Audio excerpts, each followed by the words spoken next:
Don't let the fear of being alone make you settle for something less. It is not just being alone that worries us, it's feeling alone that worries us. This is our opportunity to get to know ourselves. If you want someone to fall in love with you, we have to fall in love with ourselves first. Biggest mistakes are that we try to get to know others' interests before we know our own. We try to learn about everyone else's favorite color and movie before we know our own. And we learn to know what makes others happy before we learn what makes ourselves happy.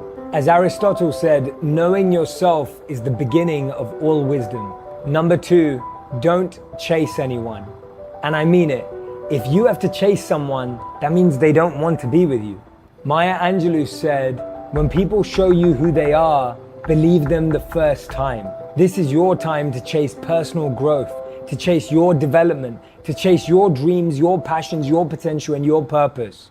Not chase another person. Number 3, use this time to start new hobbies, new interests, or maybe even something you forgot you loved to do.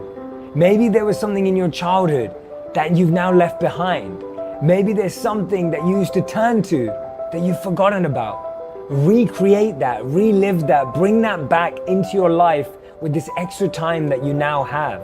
Number 4, our happiness is so closely linked to how much we are progressing, how much we're learning, and how much we're achieving. Start listening to a new podcast, maybe more TED Talks, maybe reading new books. This is your time to learn. Number 5, learn to live with intention. Start crafting your life so that anyone you spend time with, anything you spend time doing is done with a deeper intention. Understanding why you're doing it and what purpose it brings into your life.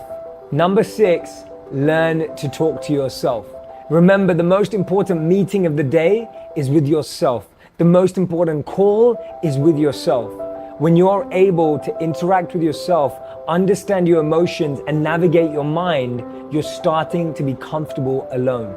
I read a study where men and women were given the option to either spend time alone with their thoughts for 15 minutes or give themselves an electric shock.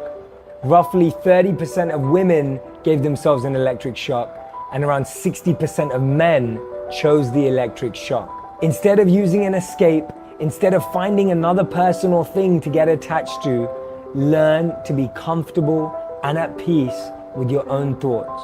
Maybe it's through mindfulness, maybe through meditation, or maybe just journaling. If we never learn to be alone, we'll always feel that we're lonely.